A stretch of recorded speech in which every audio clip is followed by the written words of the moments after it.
Bonjour à toi et bonjour à tous. Il y a déjà beaucoup de gens qui sont avec nous, qui nous ont rejoints. Il faut dire qu'il y a eu quand même une communication extrêmement fascinante. Il paraît que Michael Youn est passé dans le quartier, annoncé à tout le monde avec une digiphone que tu passais aujourd'hui avec nous en live. Oui. Oui. La vidéo a fait le buzz.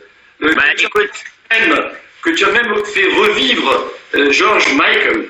Oui, alors. Dans ta boutique Antiquaille à Lyon pour effectivement prôner aussi les vertus de notre live et porter la bonne parole. Et qu'il paraît, pendant que tu sors de Avignon, c'est ça? Je suis en train de. Je vais. Alors, pour les gens qui me suivent, je me suis dit pourquoi pas faire pour la première fois au monde une dégustation à l'aveugle où mon ami Philippe ne sait pas ce que je veux ouvrir. Oui, ça c'est clair. Il va trouver. Je sais qu'il va trouver le vin. Je le sais. Et c'est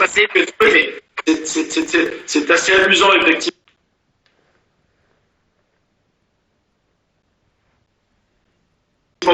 D'envisager ça, en tout cas, quand on ouvre une bouteille, on fait un geste qui sonne, c'est ce que tu dis souvent, même si, je vous le rappelle, il faut toujours faire ça avec modération, mon cher. Beaucoup de modération. Exactement. Il paraît que Bono est aussi en live avec nous ce soir, parce que tu allais lui livrer du vin, mais tu as dit je vous livre du vin que si vous suivez le live avec Forbrac ce soir, c'est vrai ou non? Alors je ne sais pas s'il sera en live, mais c'est une histoire totalement dingue qui est arrivée hier à la dernière minute. Et on s'est retrouvé avec François-Xavier de Maison la semaine dernière, avec Patrice Timsit, avec tout un tas d'acteurs. Et hier, j'étais avec plusieurs chefs restaurateurs pour parler du problème, que ce soit le problème caviste, problème restaurateur, charcutier, un grand hommage à tous les gens dans la gastronomie. Et vraiment, le monde est vaste. Mais on était en train de parler des règles d'hygiène, des règles de problèmes qui vont venir sur le futur. Et on a eu une petite demande particulière. Il a fallu livrer quelqu'un à Cannes dans la nuit. On m'a appelé moi parce que j'étais avec le chef qui était cuisinier pour Bono. Donc hier, on a fait un aller-retour. Et j'ai pas pu prendre de photos parce que c'est interdit. Donc j'ai pris les lunettes. Donc voilà. C'était un clin d'œil tout à fait sympathique. Mais de toute façon, pour les gens qui te connaissent, qui te suivent, c'est tous les jours comme ça dans ta vie. Parce que alors, sans qu'il t'ait pas arrivé, il ne soit pas arrivé quelque chose de particulier, parce que finalement tu génères cet enthousiasme et tu partages tellement de choses qu'autour de toi il s'en passe quand même des très belles. Et alors, merci pour ce que tu fais. Merci beaucoup, mais je le dis avec énormément de sincérité parce que je suis quelqu'un qui pour moi voue un culte à la bêtise. Harakiri, Fluide Glacial, Rubrique à Brac, Goscinny, tous les grands dessinateurs, tous les gens qui font de l'humour. Le vin est proche de l'humour, tous les vignerons ont de l'humour, il y en a moins, mais je pense que c'est un métier où on a une bonne qualité. En tout cas, ceux qui font des bonnes choses en général ont plutôt de l'humour. Et j'ai vu tellement, on est proche, je suis très proche du domaine médical. Et encore une fois, j'ai commencé tout le temps les petites vidéos par un grand cœur à tous les gens qui sont dans le domaine médical, mais tous les gens qui sont dans le domaine pharmaceutique et tout, c'est pas facile, personne n'a de solution. On souhaite juste que le moustique ne soit pas compatible avec le virus. Et oui, ça, c'est clair. Ça peut poser des problèmes. Ça peut poser des problèmes. Alors moi, avec modération, je soutiens tout le monde. Je soutiens tout le monde pour. Faut continuer à boire quelques verres de vin avec modération pour soutenir les vignerons et puis pour soutenir les gens qui travaillent alors que nous on peut pas travailler. Alors nous on a une chance incroyable et j'ai entendu beaucoup de compliments sur moi. C'est normal que je puisse pas plaire à tout le monde et quelques critiques, mais il faut savoir que là où j'en suis, c'est des sacrifices. C'est des enfants qu'on voit pas, c'est des problèmes de cœur, des problèmes de sentiments, des problèmes aussi de vie personnelle. Et on n'arrive pas là où j'en suis sans les sacrifices. Donc, je peux pas plaire à tout le monde. Je suis quelqu'un d'excentrique, mais je suis quelqu'un d'excentrique parce que je t'ai tout le temps admiré. J'ai tout le temps admiré tous les gens qui sont plus hauts, tous les chefs. Je dis souvent, je suis chef, mais j'ai une chance incroyable. Je suis l'ami des plus grands chefs et l'ami des plus grands sommeliers. Et c'est vraiment avec de te voir, de croiser le verre et le verbe avec toi, parce que tu as une faconde, d'ailleurs on s'en aperçoit habilement ce soir. Tu es originaire du Portugal? Mon père et ma mère sont originaires du Portugal, ils sont arrivés en 60. Aveiro, c'est un tout petit village, il n'y a rien de spécial. Portugal. Comment? C'est situé dans quel secteur du Portugal? C'est dans le nord du Portugal. Bairrada, Luís Pato. Voilà. D'accord. Et je suis arrivé dans du Baga, qui est un très beau. Voilà, région du Baga. Et c'est un petit club. William Wouters, suit peut-être, qui avec son épouse, effectivement, font un très joli bain dans la région de Baïlada. Et donc, tu es arrivé comment au vin, toi? C'est quoi qui est l'élément déclencheur Alors, à l'âge de 14 ans, j'ai quitté l'école, je suis rentré en cuisine. À 17 ans, j'avais mon CAP cuisine. À 18 ans, j'avais mon CAP salle, que j'ai passé en un an, avec la mention onologie, qui à l'époque, Philippe, c'était pas encore officiel dans les écoles culinaires, la mention sommellerie. Donc je l'ai eu, et après j'ai eu la chance de travailler pour Monsieur Landron à Lyon, qui était 2 étoiles Michelin, président des apprentis sommeliers, président de la cuisine. C'est la vieille époque, on parle de 1987-88. Je rappelle que je n'ai que 30 ans, comme toi d'ailleurs, et je suis tombé, mes parents voilà, j'ai pas eu la chance de pouvoir continuer des études. Je suis un autodidacte. Et je crois que c'est un don que mes parents m'ont donné. J'ai une mémoire olfactive assez impressionnante. Après, malheureusement, mon physique n'est pas d'une dextérité incroyable, mais j'ai un foie immense. Et ça fait que je me rappelle de tout ce que je goûte. Je suis un fou de littérature, je suis un fou de peinture et d'art. Et je crois qu'on peut asseoir à table les paradoxes. Le vigneron et le mec qui prenne le cheval, et on peut asseoir le plus grand milliardaire qui a envie de boire un vin. Donc, voilà, je suis rentré entre ces phases-là, et je l'ai croisé plusieurs fois dans le chemin de ma vie. J'ai croisé des gens que j'idolâtre dans le domaine du vin, et puis bon, moi, je fais les choses comme elles me sentent à moi, et je sens que ce que je fais moi n'est pas possible pour tout le monde. Mais je dis sincèrement, on n'arrive pas là où j'en suis avec tous les sacrifices, et ils sont pas très très beaux de temps en temps. Donc voilà. Mais tu fais ça avec le cœur. Et ça se sent, ça se voit, et quand on te croise, on s'en aperçoit bien entendu quand on t'écoute. Tu cuisines bien aussi, hein? Moi, j'ai l'occasion de goûter des petites choses sympathiques. Je croyais que tu avais préparé un peu de pâté en côte, de saucisson ou de petites choses sympathiques. Finalement, c'est les photographes cet après-midi qui ont tout mangé, c'est ça, non? Ouais. Et puis, j'ai même pas eu le temps. Alors, je viens de me faire livrer un plateau qui vient d'être livré par le restaurant 14 février, 1 étoile Michelin. Donc, ils viennent de me livrer un plateau pour ce soir. Attends, s'il vous plaît. S'il vous plaît. Alors, voilà. Histoire de nous faire un petit peu rêver. Toi, dans cette période, il va revenir notre ami Jojo. Là, il est incroyable. C'est incroyable. C'est 1 étoile Michelin, et tout le monde, à partir de la semaine prochaine, tous les restaurateurs vont se mettre à faire des plateaux. Et là, pour une fois, c'est une bonne solution. Voilà, c'est la solution, c'est peut-être la seule, mais c'est peut-être aussi quelque chose d'incroyable. Je sais pas. C'est une bonne solution. Tout le monde va se rencontrer. On va retrouver la manière de contacter avec les gens. On va arrêter Voilà, on va peut-être être un tout petit peu plus proche de ce qui se passe en France. Je vois Cyril Boviel, qui est un très grand ami, un très grand chef de cuisine, et je vois plein de gens de l'étranger qui nous envoient des messages. Et je le dis sincèrement, on n'a jamais autant pris notre téléphone pour parler avec des gens. Et c'est dans un le lien, rester à l'écoute, partager des moments, même si on ne peut pas le faire effectivement physiquement, c'est important de le faire à distance. Toi, dans cette période de confinement, finalement, tu as continué à travailler puisque les cabistes pouvaient travailler. Tout à fait. Plutôt de travailler. Je n'ai pas fermé depuis qu'il y a le confinement. J'ai respecté les règles, j'ai fait attention, j'ai fait des excès, mais seul ou avec mon équipe ou avec 1 ou 2 copains dedans. Les vidéos sont tournées par moi-même et par un de mes employés. Il y a eu beaucoup de bêtises, il y a eu beaucoup de bouteilles qui ont été ouvertes. Alors, je le dis aux détracteurs, il y a eu beaucoup de bouteilles ouvertes. Et pourquoi? Parce qu'on a des gens qui, eux, se sont retrouvés seuls à Lyon, avec leur emploi, qui n'ont pas pu partir à Paris, qui n'ont pas pu partir à Bordeaux. On a des vignerons australiens qui sont venus un soir et qui venaient d'arriver, qui ont perdu leur travail, ils ne peuvent pas repartir. Alors lui, c'est simple, il a posé 1 000 € sur table, il a dit on boit des coups, vu que je ne peux pas repartir. On a un japonais qui vient d'arriver, qui a 1 étoile Michelin Takato, qui est sommelier à Saint-Valentin dans la Loire. Il est bloqué, pareil, il est arrivé le 1er mars. Donc, est-ce que je vais me refermer là-dessus? Est-ce que je vais fermer mon carcan et essayer de pleurer sur moi-même? Non. J'ai un tire-bouchon, je rentre dans l'excès. C'est pas ce que je recommande à tout le monde, mais j'ai voulu être généreux. Voilà. La générosité la générosité n'empêche pas la modération, en tout cas l'équilibre et le faire attention, parce qu'effectivement, il faut être prudent par rapport à ça, on le sait tous, et c'est un message que l'on véhicule également les uns et les autres. Parmi tous les flacons justement que tu as eu l'occasion de goûter pendant cette période de confinement, si tu en avais 1 ou 2 à nous faire partager, ou quelque chose de particulier dont tu voudrais justement nous parler, ça c'est quoi? Alors, je le dis, mais écoute, je suis un fanat, tu sais que je suis un amoureux. Il n'y a que 3000 personnes qui nous suivent, il n'y a pas de problème. Ouais. Ok, donc j'ai bu une caisse de Newport 2017. Donc voilà, j'ai bu du Porto parce que voilà, je peux pas être au Portugal. Mes parents sont au Portugal. J'ai des amis restaurateurs qui vivent très très mal ce qui se passe parce qu'ils sont fermés déjà depuis 4 mois. Je rappelle qu'on ne parle pas du Portugal, on parle que de l'Allemagne, comme si l'Allemagne était aujourd'hui le plus grand pays du monde, mais le Portugal n'a eu que 500 ou 700 morts. Ils sont fermés, ils ont les mêmes problèmes que nous. Ils ont d'énormes soucis économiques aussi. C'est le petit pays tourné vers l'Atlantique, et puis derrière eux, il y a les Espagnols. Et alors que j'adore, j'ai plein d'amis à Barcelone, plein d'amis à Madrid, mais pareil, que des morts. Et puis on n'a pas parlé du Portugal, donc moi ça m'a fait un petit peu de peine. J'ai ouvert 2-3 bouteilles, et puis je suis rentré un petit peu dans...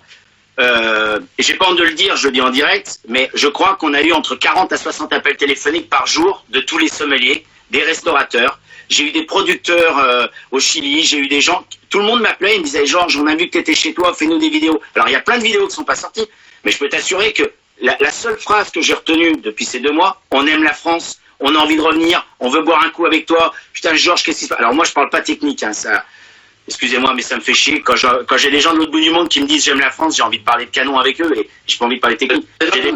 Voilà, il y a des gens qui... Je te dis, tous mes amis de New York, ça m'a vraiment fait de la peine, Philippe, parce que ils sont en train de perdre leur boulot et c'est très très dur pour eux. C'est très très dur. Tu sais que c'est des défenseurs du Rhône, tu sais que c'est des défenseurs de Champagne et ils sont dans une très mauvaise situation. On fait des bonnes choses et nous on est gâtés en France parce que le port est aussi. Il y a vraiment des choses super intéressantes un peu partout sur nos territoires. Et tu es un défenseur de tout ça. Mais alors, Newport Vintage 2017. Ouais. Ça, c'est un peu le cœur qui parle aussi, hein, comme souvent chez nous. Et peut-être un autre flacon de ta région de prédilection, maintenant, en tout cas.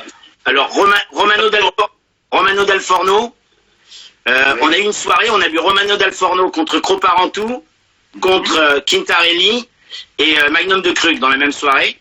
Alors, je le rappelle, tout ceci est bu, payé, et on paye nos impôts, donc si on a la chance de les boire, c'est qu'on a envie de les partager. Donc j'ouvre les vins, je les partage avec tout le monde. Et Quintarelli, pour moi, c'est le Henri Jaillet d'Italie. Il est situé dans quel coin pour expliquer aux gens qui ne le connaissent pas nécessairement? Alors pour les gens qui connaissent un petit peu Antiquagne, il y a un chien qui a passé 14 ans de ma vie, qui a été le plus grand amour de ma vie, qui est un chien qui avait trapote, qui s'appelait Amarone. Amarone est un vin très particulier de la région de Vérone, Valpolicella. C'est des vins qui sont faits avec une surmaturation par séchage sur souche ou par séchage sur clayette. On peut utiliser les deux. Et on produit des vins avec un rendement extrêmement petit, avec une dose de sucre un petit peu plus élevée, mais avec une énorme acidité. Ce sont des vins de cuisine, ce sont des vins de passionnés, ce sont des vins qui ne sont plus à la mode parce que ce sont des vins riches, denses, mais ce sont des vins qui ont une empreinte culinaire et qui ont une empreinte historique pour l'Italie, pour le nord de l'Italie, qui est magnifique. Et qui ont beaucoup d'intérêt pour moi, puisque j'y retrouve la densité de ce que j'aime dans des vins de puissance, mais j'y retrouve derrière l'acidité qui aujourd'hui et la buvabilité. Donc voilà, je vais chercher la bouteille, je vais vous montrer. Voilà, Jojo, il a toujours des ressources à proximité parce qu'il y a des endroits où il y a une multitude de choses autour de lui. Là, il est dans la partie un petit peu culinaire de la maison, et ça, c'est sympa. Est-ce qu'il y a un équivalent en France de ce style de vin d'ailleurs?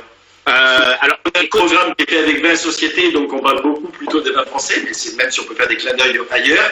Oui, bien sûr. Est-ce qu'il y a un équivalent éventuellement? Parce qu'on connaît bien, nous, les vins doux naturels, les vins liquoreux, les vendanges tardives. Moi, j'adore le Pinot Vieille Charente, par exemple, qui est un vin qu'on connaît moins, mais qui, lorsqu'il prend de l'âge, est super intéressant. J'ai un vieux Pinot Rosé, par exemple, au bistrot du Sommelier. Oui. C'est juste quelque chose qui est merveilleux à travailler sur des desserts, mais pas que, hein, sur des fromages, sur différents, même certains plats. Mais est-ce que l'Amarone, par exemple, il y a un équivalent français que tu connaisses? Alors, j'aime bien cette question parce que, Philippe, ma réponse va être dure, mais il n'y a qu'une seule région qui produit des Portos, c'est Porto. Et pour l'Amarone, je crois que c'est un vin qui fait quand même... Pour les vins, l'Amarone est 17 degrés. Et je suis entièrement d'accord avec ce que tu as dit, mais c'est un vin qui est à part, c'est une identification tu manges du cignale, c'est le sanglier qui est mariné, tu manges les viandes en sauce très très grasses, tu manges cette culture du Nord où ils faisaient mariner le lard de colonnata, qui est beaucoup plus bas. On faisait mariner les viandes avec du lard. Il y a toujours cette cuisson très très grasse. Moi j'adore les os samoil qui sont, on remet encore de la viande par-dessus. On a une sauce qui est faite uniquement avec le gras du bœuf. Il n'y a rien qui ressemble à ça, parce qu'il n'y a rien qui ressemble à Vaune Romanée. Voilà. Donc voilà. Tu disais qu'il y avait aussi du gros parentou en parallèle, c'est quand même quelque chose de extrêmement rare. Parentou de chez Méo Camuset. J'aime beaucoup les vins de chez Méo. Je suis un fanat des parcelles de Chaume et des brûlés. De la Bourgogne, du côté de Vaune Romanée, c'est quand même des terroirs exceptionnels de la Bourgogne. Pour moi, c'est la littérature française. Hein. Quand on parle de Racine, quand on parle de Molière, quand on parle de Baudelaire, c'est comme si on parle de ces parcelles-là qui ont été dispersées, reconnues il y a 400-500 ans par des moines, sans aucune technologie, et qui ont dit c'est là où ce sera meilleur. Et ces vins-là, même avant, bien sûr, même avant, les moines cisterciens et puis tout. Mais écoute, le gros parentou était magnifique, mais c'était encore trop jeune et il n'était pas présent ce soir-là. Voilà. Alors, dis-moi, tu avais ouvert quelque chose que tu voulais que... Alors, ce qui est intéressant, parce qu'on peut faire jouer aussi les gens qui nous écoutent, c'est qu'ils pensent aussi, ça va permettre de jouer tous ensemble comme ça. Alors, parce que c'est un vin rouge. Alors, c'est un vin rouge avec une extrême densité. D'accord. C'est un vin rouge d'un très grand millésime bordelais. D'accord. C'est un vin rouge qui a été vinifié par l'une des 10 plus grandes personnes au monde dans le domaine du vin qui a vraiment agi pour le vin. Il a été Master of Wine, il a été Man of the Year sur le Decanter Magazine, sur le Wine Spectator. En 1970, il a été élu meilleur vin du monde. Et puis cette bouteille, elle est un petit peu offerte par 2-3 personnes qui t'adorent et qui ne te voient pas souvent. Joël Marty, Christophe Brunet, toute l'équipe d'Espagne et d'Angleterre, et qui m'ont dit on sait que tu as une grosse cave remplie de ça, parce que j'ai racheté la cave du diplomate, et j'en ai plein, et tout le monde me dit pourquoi tu laisses debout? Je dis parce que je les bois quand j'en ai envie. Donc voilà, le millésime, un vin riche, dense, du soleil, en 1970, considéré comme meilleur vin du monde, sur la classification 76. Un grand vigneron qui est aujourd'hui devenu l'une des plus grandes personnes au monde, qui fait partie des 12 Premium Family. Je pense que tu vas trouver. Écoute,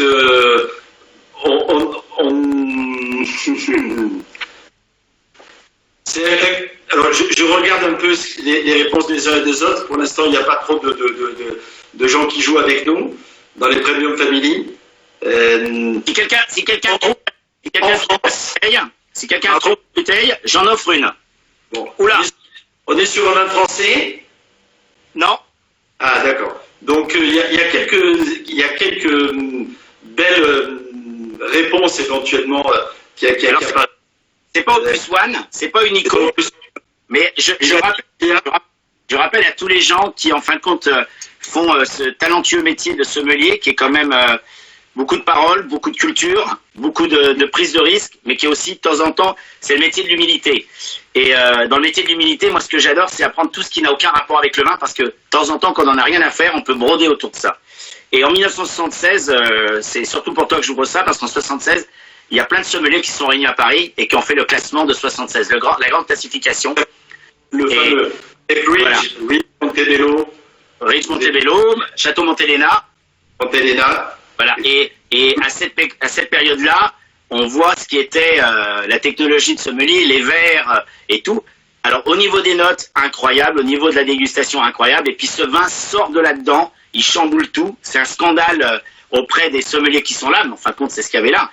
Et ce vin-là est resté une identification. Et ce monsieur, aujourd'hui, je te le dis sincèrement, est l'une des plus grandes personnes dans le monde du vin. Alors il y a Aetz 76 et Aetz 74, Aetz Martha Vineyards, Cast très bien aussi. Sassicaia à l'époque non. Mais voilà, c'est donc il y a quelqu'un qui a déjà donné, le nom du vigneron. Et écoute, c'est 82. Donc très grand millésime solaire, effectivement. Tout à fait.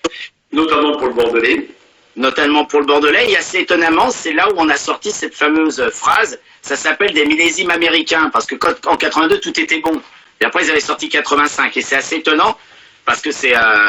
écoute... Ça vient d'Europe ou des États-Unis? J'ai des questions aussi sur Facebook. On est en Europe. Ah, ça y est, quelqu'un l'a trouvé. Quelqu'un l'a trouvé, c'est Pascal Lepelletier et Damien Gâteau. Alors, pourquoi cette bouteille? Vous avez évoqué ça, effectivement, il y a un petit moment, j'ai vu passer Torres, qu'on salue, toute cette belle maison, Grand Corona. C'est quand même le seul vin, au monde qui s'appelle Grand Corona.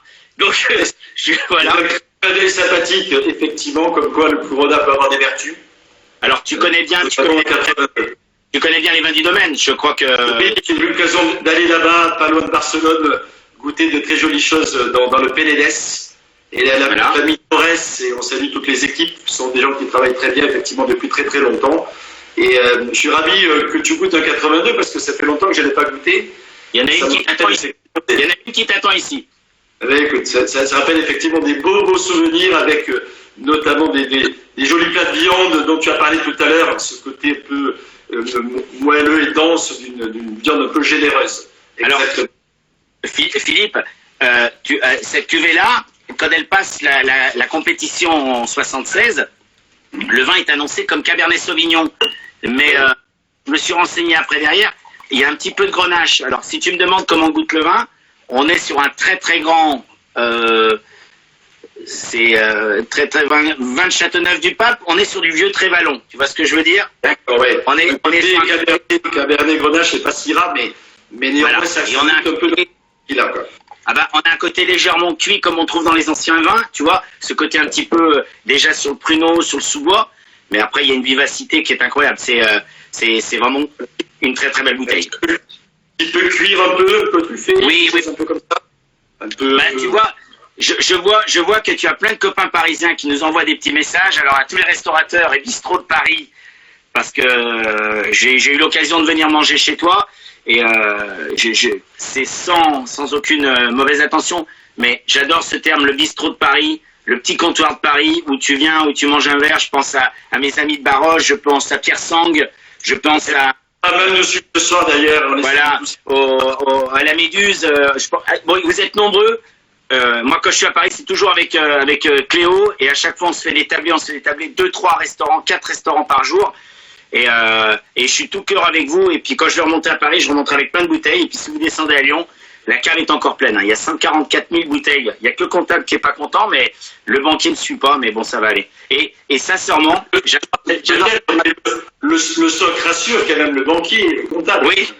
Hein? Parce que il y a une valeur d'achat, une valeur marchande qui n'est pas négligeable du tout. Est-ce que tu as le temps de lire pendant cette période où on génère? Oui. Alors, c'est quoi tes références? Alors, alors, il y a un bouquin que j'ai commencé qui est, pour moi, qui est très important, qui est un petit peu compliqué. Je suis en train de lire toutes les lettres de Théo à Van Gogh, à Vincent, puisque les lettres ont été passées à la femme de le frère de Théo, sa femme a récupéré les lettres. Et les lettres ont été rééditées, donc après elles ont été retraduites. Je vais quand même pas me mettre à lire de l'hollandais. Donc là, pour moi, c'est un gros livre de chevet. Je lis le livre d'Antoine Pétrus, que j'aime bien aussi, parce qu'il y a... Le vin chez EPA Édition, qui est un très joli livre, effectivement. Ouais. Et je lis beaucoup. Écoute, j'ai racheté la collection de Fluide Glacial et de Rubrique à Brac, parce que... Des références... voilà. Écoute, on a tous connu 70, 80, et l'humour, la bêtise de Newton, de l'éléphant, de tout ça, d'Edico, de Psychopathe, tous ces dessinateurs-là, c'est la French Touch, quoi. Je les ai eus ici, et je peux pas boire une bouteille sans passer à ces gens-là qui me font rigoler, et puis on a besoin, je suis un petit peu clown, mais j'adore parce qu'il y a une telle littérature dans ces livres-là. Quand tu vois Lucchini qui exagère, tu te dis, il pourrait être sorti d'un Goscinny. C'est tout à fait possible. Bien entendu. D'ailleurs, il est sorti de Goscinny. Alors, j'ai mis 2-3 bouteilles. Écoute, ça, tu sais ce qu'on a fait pendant le confinement. J'ai regardé un petit peu avec la trésorerie, avec ce qu'on avait. Alors, je lance un énorme merci parce qu'il y a plein de vignerons qui nous ont suivis, des vignerons portugais, des vignerons français. Et en fin de compte, on a fait un moins 20% à tous les gens qui achetaient à la caisse. Et ça, c'était ça, c'est les raisins gaulois. On voit pas le trop parce que l'étiquette est à l'envers. Voilà, l'étiquette est à l'envers. Dessus. Voilà, c'est Ciné le dessinateur qui n'était pas le jour de Harakiri et de Charlie. Voilà, c'est le raisin gaulois, c'est tout ce qui se passe en France, quoi. On est toujours en train de gueuler, mais on aime boire un coup. Donc voilà, il y a eu ça. Il y a eu 2-3 canons. S'il te plaît, Jojo, tu peux nous dire ce que c'est exactement, parce qu'on voit pas l'étiquette et on n'a pas entendu ce que tu disais. Alors, pendant le confinement, j'ai cherché de quelle manière aider tout le monde. Donc on a rentré 300-400 bouteilles, des saucissons, des sardines, et tous les gens qui venaient jusqu'à la boutique, on faisait attention et on leur offrait une bouteille, des sardines, du saucisson. Et Marie m'a dit, écoute Georges, on a eu un petit problème. Marie m'a dit, il y a un petit problème sur la capsule. Donc la capsule ne casse pas. Donc on s'est dit, tiens, on va offrir un canon aux gens. On leur a dit, on va vous offrir. Après on va offrir des sardines. Et les gens revenaient, et en fin de compte, ils revenaient pas pour acheter du vin, ils revenaient pour parler. Pour parler. Voilà. Et le vin, c'est quoi? Alors le vin, c'est un vin qui est fait sur le. C'est un vin qui coûte 10 €. C'est un vin qui est fait dans le Beaujolais village, qui est fait avec Camona. C'est un vin. Alors je suis pas un fanat des vins nature, mais j'aime bien ce que les gens font, hein, après. Voilà. Et là, c'est un vin qui est d'une simplicité qui me fait vraiment penser. Comme j'aime la France, quoi. Le français peut être le plus incroyable du monde. Ça, c'est le vin du Beaujolais, parce qu'on est à côté. C'est 20 minutes. C'est ce que j'appelle du glouglou. Alors, voilà, j'ai un petit pied de nez pour ça, parce que c'est un vigneron qui a décidé de dire, tiens, j'offre 300 bouteilles, Georges, tu les passes à qui tu veux. Donc, on a offert des vins aux gens. Après, j'ai offert des sardines, parce que on est confiné, on est comme dans une boîte de sardines à la maison. Et puis après, là, on va offrir des panettone à tout le monde. Voilà, parce qu'on a une société qui nous a appelé, la Cambus, qui fournit tous les restaurateurs, et qui m'a dit, Georges, je vais perdre tout mon stock. Donc on offre des panettone aux gens, et on s'est rendu compte que les gens venaient pas pour en profiter, les gens venaient pour parler, pour partager, et pour sortir de chez eux, et les gens ont peur, et il faut rire un petit peu de tout. Et donc voilà. Donc le raisin gaulois, c'est le pied de nez un petit peu à ce que je suis, parce que tout le monde me voit en train de boire des grandes bouteilles, mais j'adore boire des vins à 5, 6, 7 €, et des petits trucs qui glissent. Et puis et surtout, j'ai un énorme cœur pour le Beaujolais, et puis pour Marcel Lapierre, qui a été l'une des premières personnes à m'aider quand je me suis installé. Voilà. C'est clair que c'est quelqu'un qui a marqué beaucoup de gens et beaucoup de sommeliers de nos générations. Moi, j'ai ouvert un rouge et un blanc. Le rouge, c'est le domaine de la Butte, Jacques Iblot. Oh là là. En 2008, petite merveille, Cabernet Franc, voilà, dans une année un peu fraîche qui commence à bien évoluer. C'est super végétal, c'est juste sur le fruit, mais ça gardait de la fraîcheur. Et ça, c'est vraiment très très chouette aussi.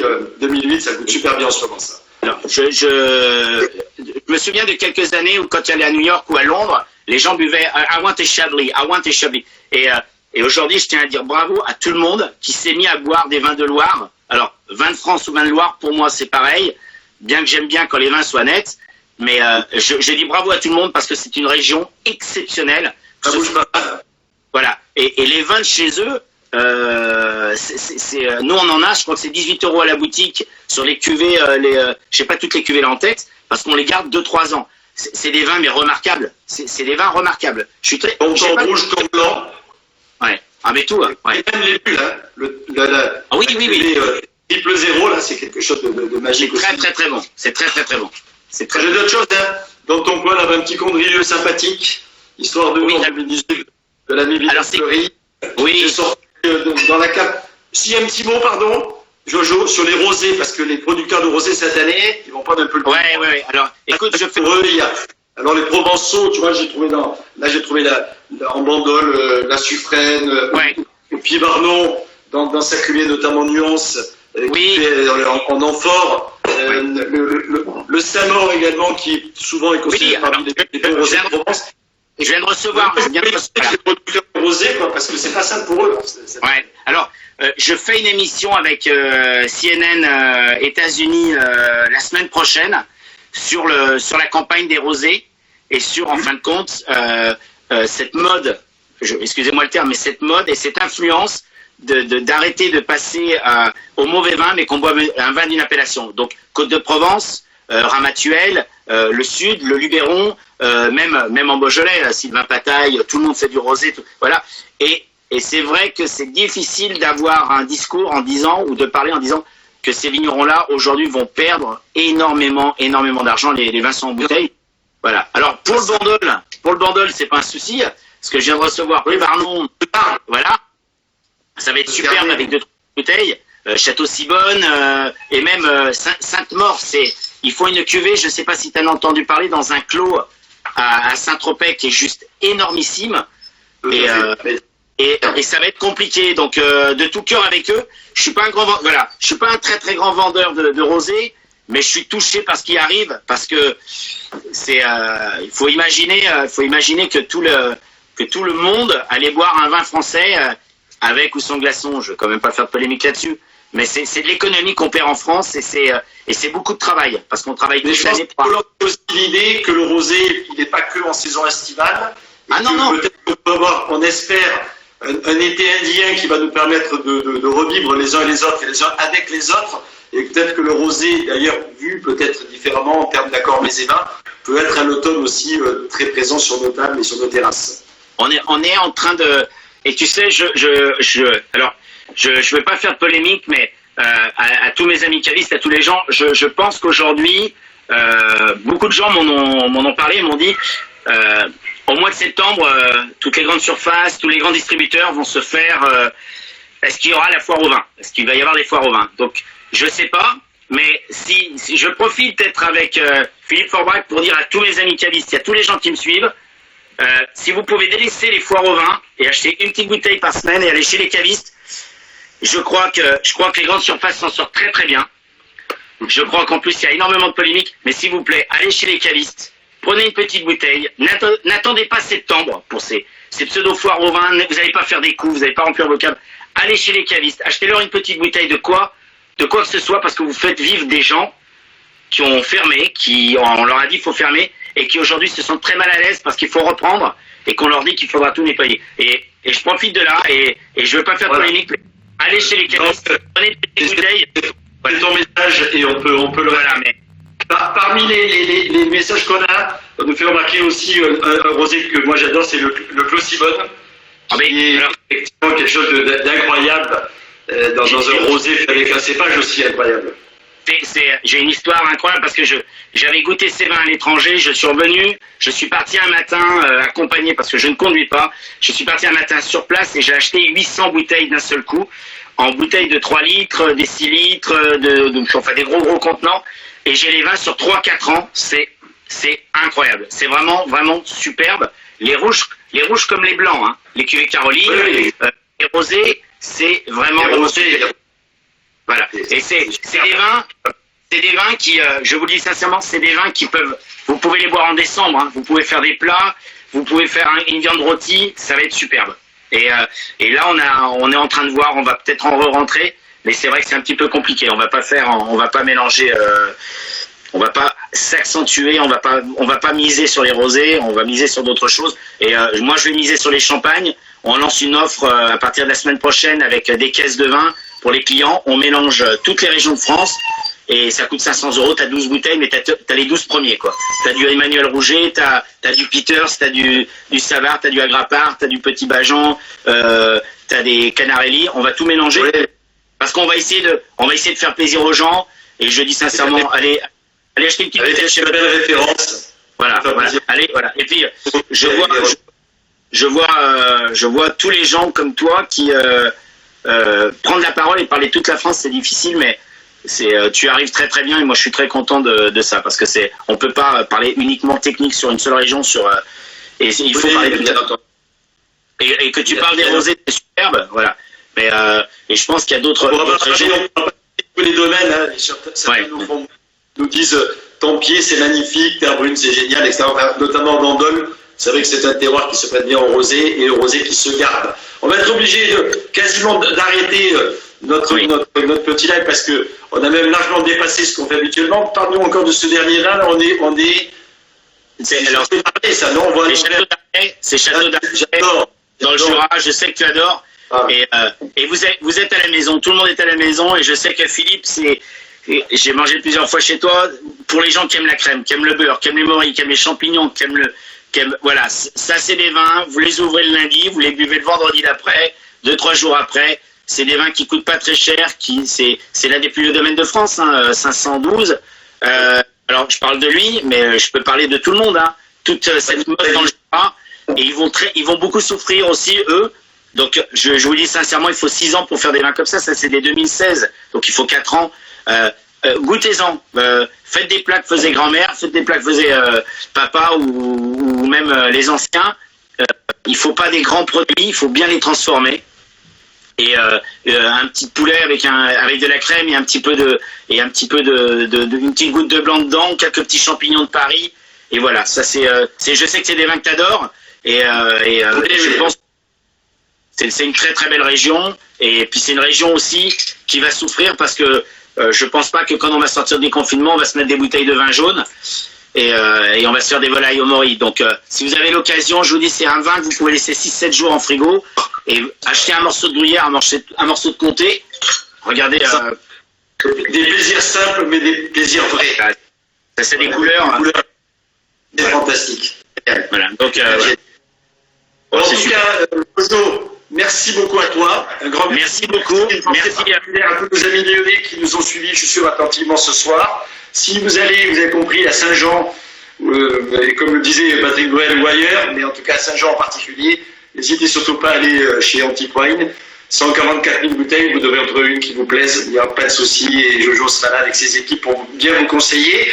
Un grand salut à tous les Lyonnais, les vignerons, les restaurateurs, les sommeliers, les cavistes, etc., mais aussi à vous tous qui, de toute la France et du monde entier, nous suivez pour ces lives. Demain soir, à ta place, on va terminer la semaine et la série d'ailleurs, puisque voilà, la série, on avait prévu 4 semaines avec nos amis de Vin Société, l'Union de la Sommelier française. Donc ravi d'être avec toi ce soir. Demain, c'est Jessica Arnois qui va nous parler en direct de son Québec natal. Oui, et que ça de voir un peu cette crise et en même temps la viticulture depuis l'autre côté de l'océan Atlantique. Merci beaucoup, Jojo. Merci. Sommelier lyonnais. J'ai toujours une pensée pour Maryse Larousse. Oui, c'est une grande personne qui a avancé beaucoup de choses. Et c'est quelqu'un qu'il ne faut surtout pas oublier parce que elle est si tu es d'accord avec moi, il y a quelques vingtaines d'années, c'était pas facile d'être une femme dans ce métier-là et ça a été une précurseur et elle a été vraiment à l'origine de beaucoup de fédérations à Lyon. Elle a vraiment œuvré pour la cuisine. Elle était proche de Jacob Brasier, elle a été proche de Bocuse, elle était proche de Yannéon qui était le chef sommelier pendant 16 ans. Donc c'est une personne qui a énormément fait. Et c'est une femme qui était tout seule dans un milieu d'hommes dans les années 90. Donc, je crois qu'elle est MOF, non? Elle est maire ouvrière de France, non? Non, mais elle aurait pu l'être parce qu'elle avait fait... Voilà. Donc, en tout cas, pour nous, dans notre cœur... Elle est meilleure sommelier de France. Et elle était candidate avec moi en 92 pour le concours de meilleur sommelier du monde, puisque l'équipe de France était composée de Maryse et de moi-même. Ouais, voilà, donc... Je suis, pour l'avis, associé à elle et à Lyon, la cité... Merci beaucoup et de la part de tous les Lyonnais et surtout, je dis sincèrement, on a reçu des messages avant de tous les gens de Côte-Rôtie, de Saint-Joseph et tous les c'était la Beaujoloise là cette semaine, donc la fameuse bien boire en Beaujolais. Donc il y a beaucoup de vignerons qui m'ont passé le message. Hier j'étais à Pouilly-Fuissé, beaucoup de gens m'ont dit écoute, voilà, il faut parler, il faut surtout dès que vous aurez le temps, allez voir les vignerons parce que ça sera quand même facile. Et tout le monde m'a passé le message de te dire merci. Alors c'est moi qui ai été choisi à Lyon, donc je t'adore. Mais voilà, c'est à tous les gens de Lyon qui ont envie d'envoyer un message. Merci que ce soit Paris qui invite Lyon. Donc voilà. C'est toujours un plaisir. Et merci à toi et à tous les gens, voilà, je disais tout à l'heure, de toute la France et du monde entier, à tous les vignerons auxquels on pense, à tous les cavistes auxquels on s'associe, à tous les sommeliers qui sont mes confrères et aux restaurateurs avec lesquels je partage beaucoup de choses. Donc un grand courage et encore un peu de patience à tous. Profitez bien des bonnes choses de la vie. Vous avez compris qu'on pouvait se faire plaisir, même si on est confiné. Donc on ne va pas te demander, Jojo, pour terminer, ce que tu vas voir quand tu vas être déconfiné, parce que finalement, toi, tu déconfines un peu tous les jours, finalement. Écoute, tu permets aux gens qui ont envie de s'évader, de prendre du bonheur. C'est quoi le dernier petit flacon que... Alors le dernier, c'était une bouteille de 1937 que j'ai ouvert l'autre fois à 2h du matin. J'avais fait une petite vidéo pour moquer de Mélenchon parce que je le déteste. Et donc je suis en train de la boire maintenant avec 2 sommeliers qui sont là dans la boutique, qui sont venus parce qu'on va parler un petit peu de ce qu'on va faire. Donc voilà. Je vous embrasse tous. Oui, moi je me suis acheté, je te l'ai promis tout à l'heure, un Magnum ce soir parce qu'on est juste avant le grand week-end du 8 mai. Ouais. C'est le domaine du Cassard qui est un code de blague blanc. D'accord. Sauvignon, Célion fait par mon ami Eric Cassa. Et donc je voulais trinquer avec vous tous et vous souhaiter un gros week-end, mais vous dire que demain soir à 18h30, Jojo va passer le relais à Jessica Arnois. Et voilà. Avec 20 sociétés de l'Union nationale française. Très bonne soirée à vous tous. Merci beaucoup. Bien sûr, avec toute la modération qu'on a vécue pendant cet entretien. Soyez heureux surtout et laissez parler votre cœur comme Jojo l'a fait pendant cet entretien. Merci Jojo et merci à vous tous.